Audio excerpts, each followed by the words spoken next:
اس میں حروف تشبیہ کا استعمال نہیں ہوتا. جیسے کہ اس کے پہلے ہم نے تشبیہ میں دیکھے تھے کہ اس کو اس کے جیسا بتایا جاتا ہے نا, تشبیہ دی جاتی ہے. لیکن یہاں پر استعارہ میں ویسا نہیں ہے. استعارہ میں ڈائریکٹلی اس کو براہ راست وہی قرار دیا جاتا ہے. مثال آپ دیکھیں گے تو آپ کو سمجھ میں آئے گا کہ کسی شعر کی آمد ہے کہ رن کانپ رہا ہے, رن ایک طرف چرخ کہن کانپ رہا ہے. تو یہاں پر اس شعر میں دلیر مجاہد کو شعر کہہ دیا گیا ہے. شعر جو ہے وہ ایک مجاہد کو کہا گیا ہے جو کہ بہت ہی زیادہ بہادر ہے, اس لیے یہ سند استعارہ ہے. اب استعارہ کے بھی 3 یہاں پر جو ہے جز بتائے گئے ہیں, مستعار لا, مستعار مو اور طرفین استعارہ. مستعار لا میں جس کے لیے استعارہ استعمال ہوتا ہے اسے مستعار لا کہتے ہیں, جیسے کہ دلیر مجاہد یہاں پر, جو کہ ڈائریکٹلی بتایا نہیں گیا ہے کہ وہ کون ہے, لیکن وہ ایک کسی بہادر شخص کے بارے میں کہا گیا ہے شعر. اور مستعار مو جو ہے وہ استعارے کے طور پر بطور مستعار یعنی ادھار لیا جاتا ہے, جیسے کہ اس میں ہے شعر ہے نا. شعر جو ہے وہ کسی کو تشبیہ دی گئی ہے. کس کو تشبیہ دی گئی ہے؟ دلیر مجاہد کو تشبیہ دی گئی اسے, اور وہ ڈائریکٹلی کہا گیا ہے کہ وہ شعر کی آمد ہے. شعر کے جیسا ایسا نہیں کہا گیا ہے یہاں پہ. اگر کے جیسا کہتے تھے تو وہ تشبیہ ہوتی تھی. طرفین استعارہ دونوں مل کر طرفین استعارہ کہلاتے ہیں. تو یہ ہوا ہمارا استعارہ. اب ہے صنعت تضاد. اب تضاد سے ہی ہمیں سمجھ میں آتا ہے کہ یہاں پر ضد ہوگی. شاعر اپنے کسی شعر میں 2 ایسے الفاظ استعمال کرتا ہے جو ایک دوسرے کی ضد ہو تو اسے صنعت تضاد کہتے ہیں. مثال کے طور پر ہے موت کا ایک دن معین ہے, نیند کیوں رات بھر نہیں آتی. تو یہاں پہ دن اور رات یہ دونوں ایک شعر میں اپوزٹ ورڈز متضاد الفاظ دیے گئے ہیں, اس لیے یہ صنعت تضاد ہے. آگے ہے صنعت تلمی. جب شاعر اپنے کسی شعر میں کسی تاریخی واقعے یا قرآن آیت کا ذکر کرتا ہے تو اسے صنعت تلمی کہتے ہیں. جو بھی تاریخی واقعات جب بھی بیان کیے جاتے ہیں کسی شعر میں تو وہ صنعت تلمی کی مثال ہوتی ہے. بے خطر کود پڑا آتش نمرود میں عشق, عقل ہے مہو تماشائے لب بام ابھی. اس میں ابراہیم علیہ السلام اور نمرود کا واقعہ جو ہے اس کے بارے میں بیان کیا گیا ہے, تو اس لیے یہ صنعت تلمی ہوئی. صنعت مبالغہ. جب شاعر اپنے کسی شعر میں کسی بات کو ناقابل یقین حد تک بڑھا چڑھا کر پیش کرتا ہے تو اسے صنعت مبالغہ کہتے ہیں. ناقابل حد تک بڑھا چڑھا کر بیان کرنا, مبالغہ آرائی کرنا. یارو شب فراق میں رویا میں اس قدر تھا چوتھے آسمان پہ پانی کمر کمر. تو یہ جو ہے ہم اس پہ یقین ہی نہیں کر سکتے. ناقابل یقین حد تک اسے بڑھایا چڑھا گیا ہے کہ آنسو جو ہے وہ اتنے زیادہ چوتھے آسمان تک.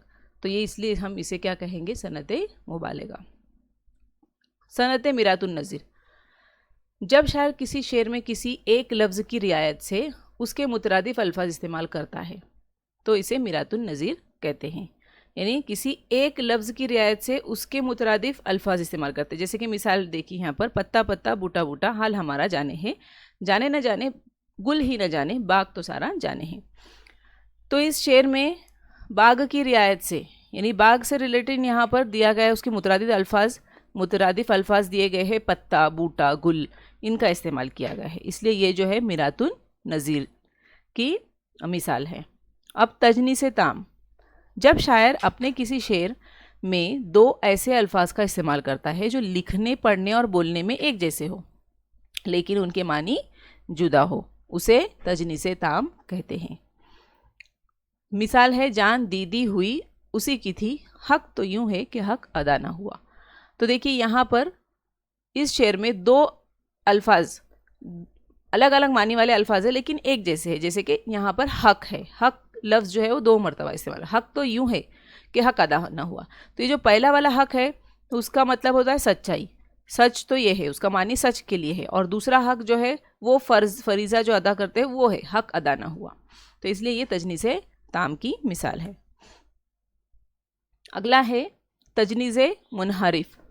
اب منحرف میں دھیان میں رکھنا ہے ہمیں کہ تجنیس تام کے طرح ہی ہوتے ہیں لیکن زیر زبر حرکات کا یہاں پر عمل دخل ہوتا ہے کہ جب شاعر اپنے کسی شعر میں دو ایسے الفاظ استعمال کرتا ہے جس میں زیر زبر کا فرق ہو اور معنی جدا ہو، اسے تجنیس منحرف کہتے ہیں. جیسے کرے مس ہے، کرے مس کو گر مس تو وہ کیمیا ہو، اگر خاک میں ہاتھ ڈالے تلا ہو.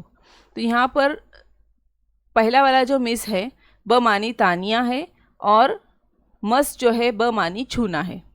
دونوں کے معنی جدا ہے اور لفظ میں زیر زبر کا فرق ہے، اس لیے مذکورہ شعر تجنیس منحرف ہے. اب ہے تجنیس ناقص زائد. اب ناقص اور زائد دونوں بھی ہوتے، کمی یا زیادتی.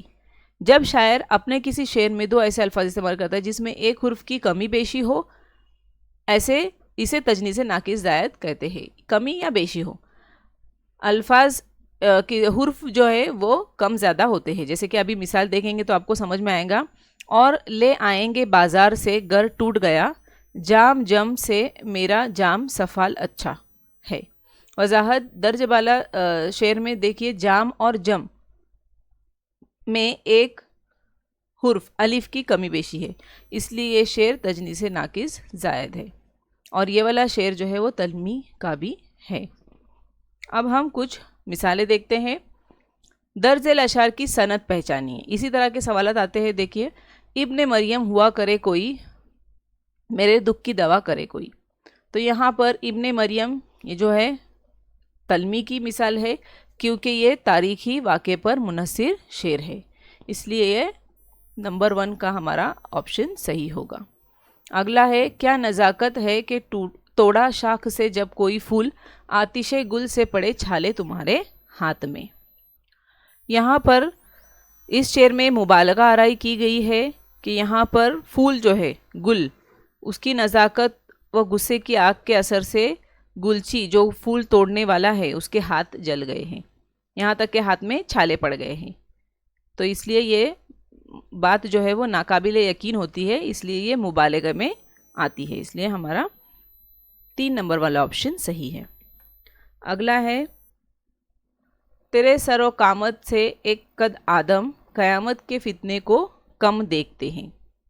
یہاں پر تیرے سر و قامت سے ایک قد آدم، قیامت کے فتنے کو کم دیکھتے ہیں. قامت اور یہاں پر قیامت، یہاں پر حروف جو ہے کاف الف میم تے ہے، کاف یہ الف میم تے. تو یہاں پر یہ جو ای ہے اس کا صرف یہاں پہ کمی بیشی ہوئی ہے، اس لیے یہ شعر جو ہے تجنیس ناقص زائد والا ہوگا، یعنی ہمارا 2 نمبر والا آپشن صحیح ہے.